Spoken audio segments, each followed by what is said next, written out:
Hello everyone, आपका स्वागत है हमारे यूट्यूब चैनल अंकित लेक्चर 2 पर। आज हम पढ़ेंगे लोरेंज रूपांतरण, जो BSc first year physics and BSc BEd first year physics के अंदर एक मोस्ट इम्पोर्टेंट टॉपिक है। अपनी मानता को प्रूफ करने वाला एक मोस्ट इम्पोर्टेंट टॉपिक है लोरेंज रूपांतरण, जो आपको एग्जाम में देखने का पक्का मिलेगा, ये मेरा आपसे वादा है। इसलिए आप वो इस वीडियो को ध्यान से देखना और अपनी नज़रों को एक टक लगाए रखना। ठीक है, चलिए स्टार्ट करते हैं आज का वीडियो बिना टाइम वेस्ट किए हुए। चलिए आज हम देखेंगे लोरेंज रूपांतरण क्या होता है। लोरेंज रूपांतरण कहाँ से आया? देखिए, रटने से कोई नहीं है, हम रटेंगे नहीं, कॉन्सेप्ट को समझेंगे। लोरेंज रूपांतरण है वो कहाँ से आई, इसकी अवधारणा कहाँ से निकल के आई, वो बात चलती है। देखिए, स्टार्ट में हमने इस चैप्टर के अंदर आपने पढ़ा हुआ कि माइकल मोरेले ने कुछ प्रयोग किए। माइकल मोरेले ने प्रयोग किए तो उसके अंदर जो फ्रिंजों का विस्थापन है उनका नकारात्मक प्रभाव आ गया। उनको समझाने के लिए, उनको नहीं समझा सकता, उनको समझाने के लिए आइंस्टीन ने कुछ दो अभिगृत दिए। उन आइंस्टीन के दो अभिगृत क्या थे? आइंस्टीन ने दो अभिगृत दिए थे। एक प्रथम अभिगृत आइंस्टीन का कहता है कि मुक्तांश में निरपेक्ष गति को ज्ञात नहीं किया जा सकता, अर्थात कि मुक्तांश में घटित भौतिक घटनाओं को सभी नियम परस्पर दो क्षेत्र सापेक्ष निर्देश तंत्र में समान होती हैं। और सेकंड कहा कि प्रकाश का वेग नियत यानी सार्वत्रिक रहता है। ये दो अभिगृत के अकॉर्डिंग हमको चलना। देखिए, अवधारणा आपको समझना है कि लोरेंज क्यों लेके आया। देखिए, आइंस्टीन ने दो अभिगृत दिए। उसमें से पहला अभिगृत है कि सभी भौतिक घटनाएं एक क्षेत्र निर्देश तंत्र से दूसरे क्षेत्र निर्देश तंत्र में के सापेक्ष वेग गतिशील तंत्रों में समान होती है और प्रकाश का वेग सार्वत्रिक नियतांक होता है। ठीक है, तो उसको अकॉर्डिंग ध्यान में रखने वाले सबसे पहले इन दोनों बातों को ध्यान में रखते हुए इनके इक्वेशन किसने प्राप्त की? लोरेंज ने प्राप्त की। इसलिए लोरेंज रूपांतरण हम पढ़ेंगे। देखिए, मैंने आपका 2 मिनट टाइम वेस्ट किया, क्योंकि यदि आप समझोगे नहीं है, रटने से कुछ नहीं होगा। हम रटते हैं, रटने से कुछ नहीं होगा, समझने से सब कुछ होगा। तो चलिए, 2 मिनट लगे जरूर, लेकिन हमें कॉन्सेप्ट समझ में जरूर आना चाहिए। ठीक है, चलिए अब स्टार्ट करते हैं। देखिए, लोरेंज रूपांतरण क्या होता है। लोरेंज रूपांतरण ने कहा, लोरेंज, देखिए अभी हमने पिछले चैप्टर में देखा कि गैलीलियन ट्रांसफॉर्मेशन क्या होता है। गैलीलियन ट्रांसफॉर्मेशन में ये सेम कंडीशन होती थी। कोई बिंदु P है, एक स्थिर निर्देश तंत्र से दूसरे स्थिर निर्देश तंत्र के सापेक्ष एक बिंदु की दो निर्देश तंत्रों के सापेक्ष स्थिति ज्ञात की जाती है, यानी ट्रांसफॉर्मेशन। ठीक है, यानी रूपांतरण किया जाता है एक बिंदु का। तो देखिए, यहाँ पे गैलीलियन ने एक एक्स्ट्रा क्या बात बताई। गैलीलियन ने बताया कि यहाँ पे जो टी है, वो टाइम है, वो अलग से आता है। यानी गैलीलियन में तो एक्स वाई जेड आया, इसमें टी अलग से आ गया। इसके बारे में उसने बताया। ठीक है, तो चलिए इसके बारे में अध्ययन करेंगे। हम स्टार्ट करते हैं। देखिएगा, सबसे पहले आप थ्योरी लिख देना कि आप लिख देना हम एस निर्देश तंत्र पर बात करते हैं। देखिए, ये क्या है? एस निर्देश तंत्र है, रेड वाला, और बिंदु पी के सापेक्ष इसकी स्थिति देखेंगे। यानी एस निर्देश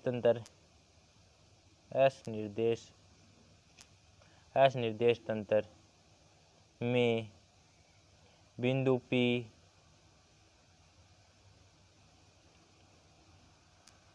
के निर्देशांक, यानी बिंदु ओ से P की दूरी OP, यानी ये OP। ठीक है, यानी हमें क्या लिखना है? एस निर्देश तंत्र में लिखना है बिंदु, कोई बिंदु O है, क्या करते हैं कि एस निर्देश तंत्र में बिंदु P है, जो O से बिंदु P तक स्थिति निर्देशांक एस तंत्र में इसके क्या है, यानी इसके निर्देशांक क्या है? एक्स वाई जेड और टी है। यानी बिंदु P के निर्देशांक क्या है? एक्स वाई जेड और टी है, ये है। ठीक है, ये इसके हम एस में देखेंगे। सबसे पहले हमारा गोल फिक्स होना चाहिए कि गोल क्या है, हमें लोरेंज रूपांतरण में करना क्या है। वो आपको अगर पता चल गया ना है तो आप इसे आसानी से कर सकेंगे। ठीक है, ध्यान से देखना। देखिएगा कि लोरेंज रूपांतरण में क्या करना है हमें। सबसे पहले इसमें एक एक्स्ट्रा चीज किसने बताई? लोरेंज ने बताया कि टाइम एक्स्ट्रा दिया। अभी तक गैलीलियन ट्रांसफॉर्मेशन से टाइम नहीं आता था। अब हम क्या देखेंगे कि टाइम, आपको पता होगा कि समय बराबर, हमें पता है कि चाल बराबर क्या होता है? चाल इज इक्वल टू दूरी चाल इज इक्वल टू दूरी अपॉन समय। तो समय निकालना है हमें। देखिए टाइम एक्स्ट्रा दिया है तो हमें देखिए याद रखने के लिए टाइम एक्स्ट्रा है तो हमें टाइम निकालना है, यानी समय इज इक्वल टू यहाँ से क्या आ जाएगा। और ये निर्देश तंत्र है ना वो v वेग से गतिशील है, ठीक है। ये इस तरह है, ये v वेग से गतिशील निर्देश तंत्र है, ठीक है। तो देखिए मुक्तांश में क्या कहा था, मुक्तांश में ये कहा था, आइंस्टीन ने कहा था कि मुक्तांश में यानी c, मुक्तांश में c क्या है, सार्वत्रिक नियतांक प्रकाश के वेग, यानी प्रकाश के वेग से गति कर रहा है, ये इसकी चाल क्या है c, ठीक है। तो ध्यान से देखना, समय इज इक्वल टू क्या हो जाएगा यहाँ से, चाल इज इक्वल टू दूरी अपॉन समय, समय इधर चला जाएगा तो समय इज इक्वल टू हो जाएगा दूरी अपॉन चाल। दूरी देखिए हम बिंदु P के सापेक्ष बिंदु O के सापेक्ष P की दूरी देख रहे हैं, तो OP अपॉन चाल क्या है, प्रकाश के वेग से चल रहा है तो चाल क्या है c। तो देखना यहाँ से देखिए कि चाल इज इक्वल टू OP है, तो देखिए दो बिंदु के मध्य हमें दूरी निकालनी है, ये दूरी है OP निकल दी। OP क्या है, इसके निर्देशांक मान लो, इसके निर्देशांक क्या है 0, 0, 0, ठीक है।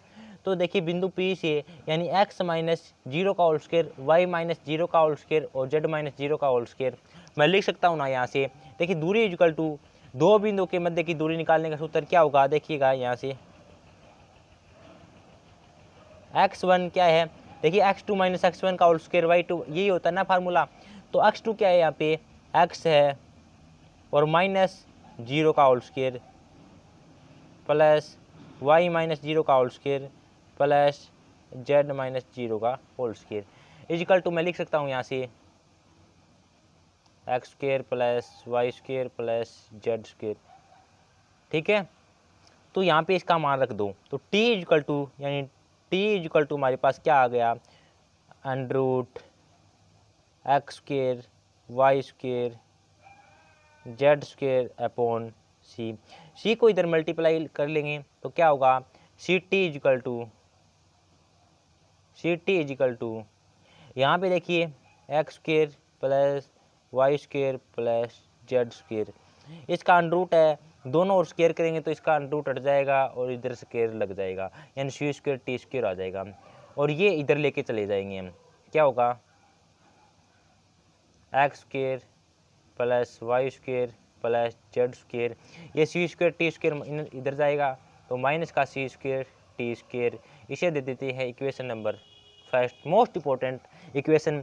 ये किसके अंदर थी, एस निर्देश तंत्र के अंदर हमने बिंदु P का यानी हमें उसके अंदर क्या देखा, समय देखा बिंदु P के सापेक्ष, तो हमें मिला बिंदु P के सापेक्ष। देखिए रटने की कोई जरूरत नहीं है, आपको पता है कि लोरेंज रूपांतरण दो निर्देश तंत्र है, एस व एस डे से, उसके मध्य बिंदु P है, उसके निर्देशांक दिए हुए हैं एक्स वाई जेड टी और उनके मध्य की दूरी हमें पता है और चाल भी हमें पता है, प्रकाश की वेग से गति कर रहा है तो हमें उसका टाइम नोट करना है, तो टाइम निकालेंगे तो हमने इसके अकॉर्डिंग टाइम का समीकरण निकाल लिया यहाँ से, ठीक है। तो हमारे पास ये इक्वेशन नंबर फर्स्ट आ गई है, ठीक है। इसी प्रकार एस डैश निर्देश तंत्र में आप थ्योरी ये वो लिख लेना, एस डैश निर्देश तंत्र में क्या होगा, देखिए अब की बार ओ डैश से बिंदु P की दूरी यानी क्या होता है टाइम इजिकल टू समय इजिकल टू क्या है, थ्योरी लिख लेना, समय इजिकल टू दूरी अपॉन चाल, ठीक है। दूरी कितनी चली ओ डैश से P अपॉन चाल, प्रकाश के वेग से गति कर रहा है C, ठीक है, is equal to O dash P। अब की बार देखो यानी ओ डैश के निर्देशांक क्या है P बिंदु पर x dash y dash z dash t dash, तो x dash minus o dash यानी 0 डैश का whole square, y dash minus 0 का whole square, z dash minus 0 का होल स्क्वायर, यानी यहाँ से क्या आएगा ओ डैश P। ठीक इसी प्रकार हमने यहाँ निकाला था उसी प्रकार यहाँ निकाल के लिख देंगे हम, क्या आएगा x dash square plus y dash square plus z dash square upon C, ठीक है। तो यहाँ से देखना ये t है, इधर t है, देखिए t is equal to x square plus y square plus z square, ये सी है वो इधर ले जाता हूँ और इसके पूरा अंडर रूट है, दोनों साइड हटाऊँगा तो सी स्क्वेयर टी स्क्वेयर आ जाएगा, ये डैश में है सॉरी, और इसे इधर लेके जाऊँगा तो माइनस में हो जाएगा ये, ठीक है। तो एक्स डैश स्क्वेयर, और देखना कि समय एस डैश निर्देश तंत्र में समय निकाल रहे हैं तो समय भी टी डैश होगा, यहाँ टी था तो यहाँ पे टी डैश होगा, यानी टी डैश स्क्वेयर। तो क्या होगा, x dash square plus y dash square plus z dash square minus c square t dash square, समीकरण नंबर 2, ठीक है। यहाँ तक हमारा मेन इंपॉर्टेंट काम होता है। देखिए अभी तक हमने पता चला कि आइंस्टीन आया, उन्होंने 2 हमें अभिकृत दे के चले गए। उनको यदि आइंस्टीन हमको वो अभिकृत नहीं देते तो हमें ये डेरिवेशन नहीं करना पड़ता, ठीक है। लेकिन अब दे दिए तो हम क्या कर सकते हैं, देखिए उसके अकॉर्डिंग लोरेंज भाई साहब आए। लोरेंज भाई साहब ने क्या किया, लोरेंज भाई साहब ने इनको हल करने की कोशिश की, तब उन्होंने पता चला कि टाइम है, टाइम को नोट किया, यानी इसके अंदर टी है, इसके अंदर टी डैश है, तो हमने टाइम निकाला और 2 इक्वेशन पुट कर ली, यानी उन्होंने 2 इक्वेशन प्राप्त की। अब उन्होंने देखा कि आइंस्टीन भाई साहब ने बोला था कि यदि बिंदु P पर, यानी दोनों की, देखिए अभिगृत आपको याद होनी चाहिए, अभिगृत में क्या बोला था, अभिगृत में बोला था कि प्रथम अभिगृत कहता है कि सभी भौतिक घटनाएं एक दूसरे, यानी एक निर्देश तंत्र की होने वाली भौतिक घटनाएं दूसरे निर्देश तंत्र में भी वैध होती है।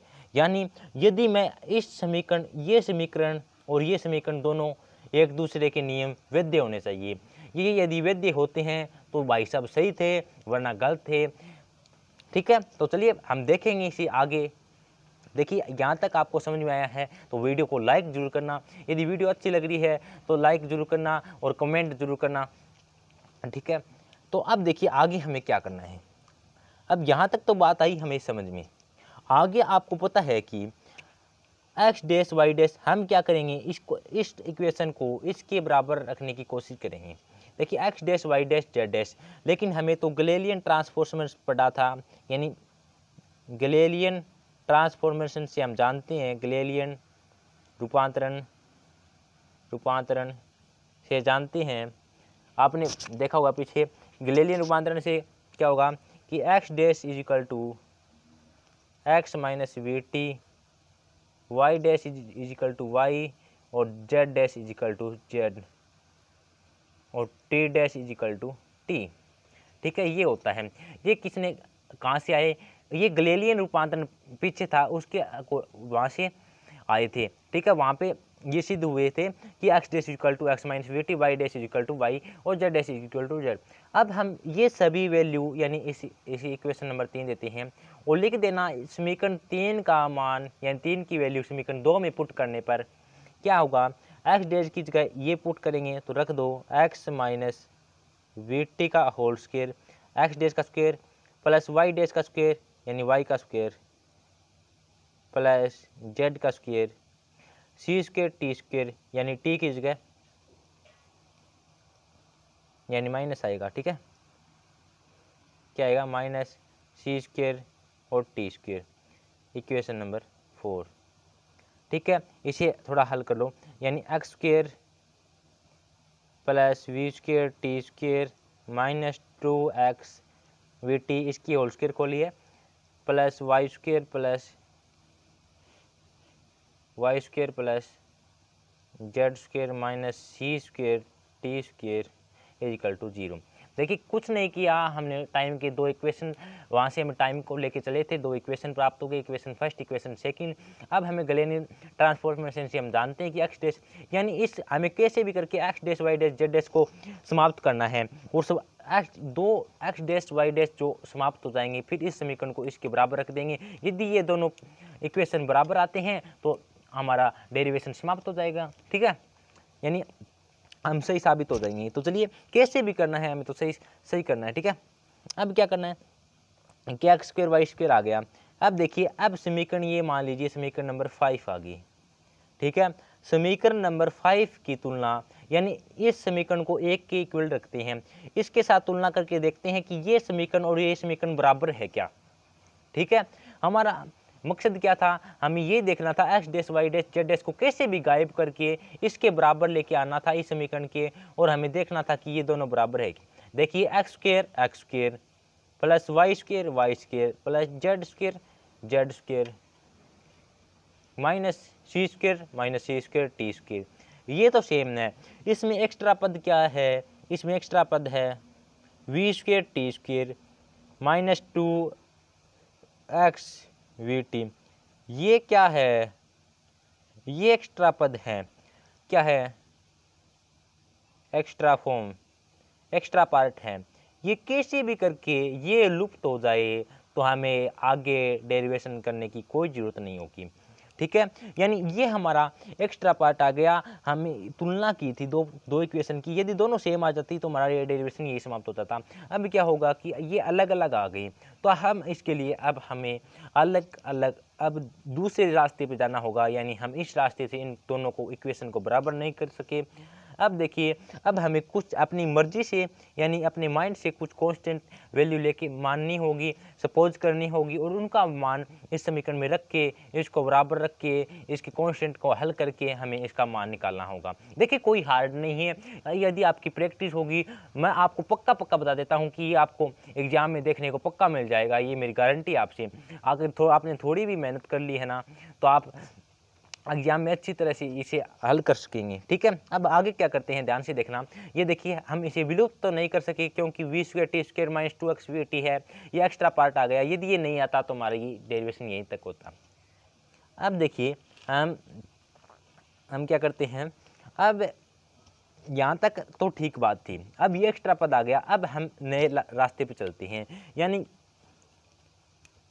हम खुद से क्या मानते हैं, x dash is equal to alpha x plus beta t. Suppose करना है हमको, suppose me.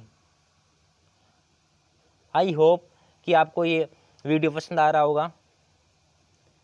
X dash is equal to थोड़ा लेंथी है, थोड़ा बोरिंग भी है, लेकिन आप अच्छी तरह समझेंगे तो आपकी ये अवधारणा कहाँ से आई, क्यों हमें पढ़ना जरूरी है, क्यों कैसे ये चल रहा है। यदि आपने अच्छी तरह समझ लिया तो आपके लिए आसान, इतना आसान हो जाएगा, कोई हद नहीं है, ठीक है। X dash is equal to alpha x plus beta t, और y dash is equal to y, और z dash is equal to z, और t dash is equal to मान लेते हैं। देखिए अल्फा आ गया, बीटा आ गया, तो क्या मानते हैं, gamma x plus delta t. ये देखिए हमने सबसे पहले देखा कि दो इक्वेशन हमें प्राप्त होगी, फिर हमने जानते हैं कि लेलिन ट्रांसपोर्शन से इसके x dash y dash z dash मान रखे, लेकिन हमें पता चला कि इसकी तुलना करने पर ये पद है वो एक एक्स्ट्रा आ रहा है, तो हम इनसे तो हम दोनों को बराबर नहीं कर सकते, तो हम नए रास्ते पे चल पड़े। हमें तो कुछ भी करके हमारे मकसद यानी हमें गोल से हमें लक्ष्य तक पहुँचना है, जैसे भी करना हो। तो अब हम क्या करेंगे, ये जो हमारा रास्ता है ये हमें लक्ष्य तक पहुंचाएगा। यानी हम सपोज करते हैं x dash is equal to alpha x plus beta t, और y dash is equal to y, और z dash is equal to z, और t dash is equal to gamma x delta t. ये आपको याद रखना पड़ेगा, ठीक है। अब चलिए आगे चलते हैं। तो देखिए कि हमारे पास, आप ये टर्म ध्यान से देखना, x dash is equal to alpha x plus beta t, y dash is equal to y, z dash is equal to z, t dash is equal to gamma x plus delta t. ये term हमारे लिए most important होती है, क्योंकि ये जो हमें हमारी मंजिल तक पहुंचाने का एकमात्र रास्ता है, ये ही हमें हमारी लास्ट आंसर तक पहुंचाएगी। जो हमें मंजिल तक पहुंचाएगा उसके लिए हम कुछ भी कर सकते हैं। चलिए यहाँ तक अगर आपको ये वीडियो समझ में आई है तो एक लाइक जरूर करना। देखिए हमने एक बार मैं दोहरा देता हूँ कि हमने गैलीलियन ट्रांसफॉर्मेशन अभिवृत्त को लेके चले थे कि अभिवृत्त में बोला गया था कि प्रकाश का वेग c है, वो सार्वत्रिक नियतांक है, ठीक है, और चाल c है। अब सबसे पहले लोरेंज भाई साहब ने एक चीज टी बता दिया, गैलीलियन में टी नहीं था, यहाँ पे एक्स्ट्रा टी और टी डैश आ गया। फिर हमने टी यानी चाल को लेके हमने एक्स उनकी दूरी और हमें दो इक्वेशन प्राप्त हो गए, यानी चाल इज इक्वल टू दूरी बड़ा समय होता है, और टाइम को निकाला था, और टाइम को निकालते समय हमें दो इक्वेशन प्राप्त हो गई, और दो इक्वेशन फर्स्ट और सेकंड लिख कर ली। अब जैसे भी करके हमें, और क्या कहा था आइंस्टीन ने बताया था कि दोनों है वो किसी भी दो निर्देश तंत्र में भौतिक घटनाएं दोनों में समान होगी, ठीक है, दोनों में समान होनी चाहिए। तो ये इक्वेशन इसके समान होनी चाहिए, यानी इसकी तुलना करिए तो बराबर होनी चाहिए। तो हमें पता चला कि इसकी तुलना करने पर ये इक्वेशन बराबर नहीं आती है, एक्स्ट्रा पद बच जाता है v square t square. Minus 2x v t. तो हम क्या करते हैं, एक्स्ट्रा पद बच जाता है तो हमारा ये रास्ता कैंसिल हो जाता है। अब हम क्या करते हैं, हम सपोज करते हैं x dash is equal to alpha x plus beta t, y dash is equal to y, z dash is equal to z, z dash is equal to z और t dash is equal to gamma